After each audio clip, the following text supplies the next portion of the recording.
Inilah Desa Bangunrejo, Kecamatan Tenggarong Seberang, Kutai Kartanegara, yang merupakan salah satu penghasil madu kelulut yang cukup menggiurkan pada masa pandemi COVID-19. Kotak-kotak ini sendiri merupakan sarang lebah madu kelulut dengan nama latin Trigona itama. Madu kelulut ini dari kelompok budidaya lebah trigonal Desa Bangunrejo, Tenggarong Seberang, Kutai Kartanegara. Kelompok ini mulai membudidayakan lebah tanpa sengat sejak 7 bulan lalu. Rencananya, madu kelulut akan menjadi ikon dari Desa Bangunrejo. Luasan lahan dari kawasan peternakan madu kelulut sendiri mencapai 2 hektar dan nantinya akan dibangun log atau kotak sarang madu kelulut sebanyak 500 kotak. Beternak madu lebah ini dilakukan karena dinilai tanpa resiko. Secara teknis, para peternak hanya menyiapkan tanaman vegetasi sebagai pakan lebah. Sekitar 30 orang yang tergabung dalam kelompok ternak lebah madu ini, setiap anggota rata-rata memiliki 3 log atau sarang. Selain mudah, madu lebah ini juga dianggap cukup menjanjikan serta ekonomis. Jika dalam kondisi normal, 1 log dalam 1 bulan bisa menghasilkan hingga 1 liter madu. Harga 1 liternya sendiri mencapai angka Rp600.000. Nah, kelompok ini berdiri atas satu kondisi ketika corona ini ya. Di corona itu akhirnya mengilhami kami untuk berternak apa ya kira-kira yang bisa ditinggal namun tetap menghasilkan dan tidak merepotkan, tidak ngasih makan, nggak harus dimandiin atau seperti ternak-ternak yang lain lah ya kan. Nah, mereka rata-rata ternak ini karena mengambil hasilnya itu setiap saat bisa kita dapatkan. Jadi ternak yang paling mudah lah namanya, tanpa resiko.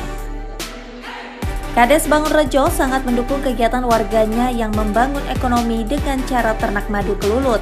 Dengan ini, warga Desa Bangunrejo secara mandiri membangun ekonomi di masa pandemi COVID-19.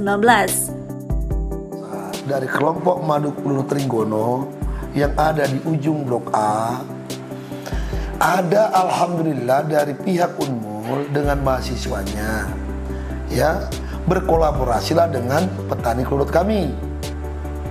Dan ada lahan 2 hektar lebih yang sudah terbentuk 50% ya dengan adanya beberapa buah-buahan. Maka memang saya maksudkan adalah bagaimana saya mendukung adanya itu. Metode yang dilakukan masih dengan cara tradisional, salah satunya yakni modal seadanya dan aspek produksi juga masih bergantung dengan alam. Akibatnya hasil produksi belum mampu memenuhi kebutuhan pasar. Hal itu menjadi pemicu mahasiswa peternakan Unmul untuk terlibat pembinaan melalui program holistik pembinaan dan pemberdayaan desa atau PDP2D.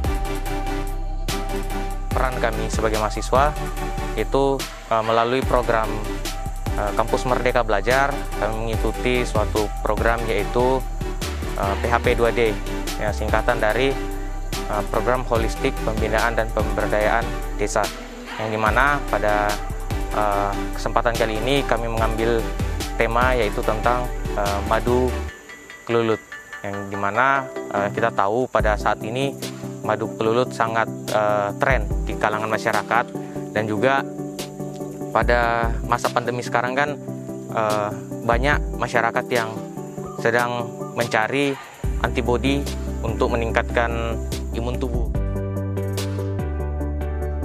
Di masa pandemi ini, kebutuhan madu untuk meningkatkan imun kini banyak dicari oleh masyarakat, sehingga masih menjadi alternatif. Dari Kutai Kartanegara, Kalimantan Timur, Zulfikar As, iNews melaporkan.